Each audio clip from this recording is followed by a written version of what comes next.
ఓం శ్రీ గురుభ్యో నమ. భగవద్భక్తులందరికీ విశ్వావసునామ సంవత్సర శుభాకాంక్షలు. ఈరోజు శ్రావణ శుక్ల దశమి సోమవారము పరమేశ్వరునికి అత్యంత ప్రీతికరమైన రోజు. ఈరోజు పరమేశ్వరుని ఒక చిన్ని శ్లోకంతో స్మరిస్తే సకల శుభాలు కలుగుతాయి. రుద్రం పశుపతిం స్థాణం నీలకంఠం ఉమాపతిం అంటూ ఈ 5 నామాలను స్మరించిన విన్న సకల శుభాలు కలుగుతాయి. పరమేశ్వరుని యొక్క దివ్య అనుగ్రహంతో ఆయురారోగ్య ఐశ్వర్యాలు కలుగుతాయి. ఇక ప్రతిరోజులాగే సౌందర్య లహరిలోని ఒక దివ్యమైన శ్లోకరత్నాన్ని ఇప్పుడు మనం పారాయణం చేసుకుందాము. స్వదేహోద్భూతభిర్ఘృణిభిర్ణిమాద్యాభిరభితో నిషేవే నిత్యే త్వాం అహమితి సదా భావయతి యః కిమాశ్చర్యం తస్య త్రినయన సమృద్ధిం తృణయతో మహాసంవర్తాగ్నిర్విరచయతి నీరాజన విధిం.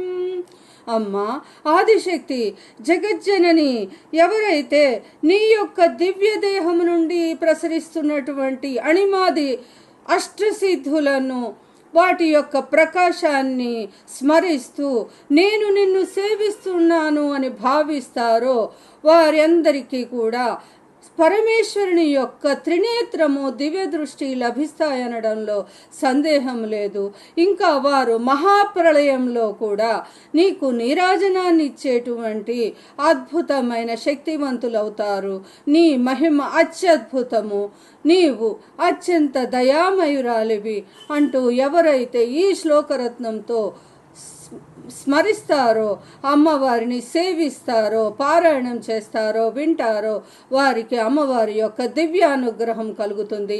ఇక బ్రహ్మాది దేవతలతో కూడా మనము అమ్మవారిని ఇలా పారాయణం చేద్దాము, సేవిద్దాము. అంబ పరమేశ్వరి అఖిలాండేశ్వరి ఆదిపరాశక్తి పాలయ మాం, శ్రీ భువనేశ్వరి రాజరాజేశ్వరి ఆనంద రూపిణి పాలయ మాం. ఇంకా ఈరోజు సోమవారం పరమేశ్వరుని ప్రభుం ప్రాణనాథం విభుం విశ్వనాథం జగన్నాథనాథం సదానంద భాజం భవద్భవ్యభూతేశ్వరం భూతనాథం శివం శంకరం శంభుమీశానమీఢే అంటూ ఎవరైతే ఆ యొక్క నీలకంఠుని భోళాశంకరుని స్మరిస్తారో వారికి పరమేశ్వరుని దివ్య అనుగ్రహం కలుగుతుంది. ఇక ఈ వీడియో నచ్చిన వారు లైక్ చేసి, షేర్ చేసి, సబ్స్క్రైబ్ చేసుకోండి. నమః.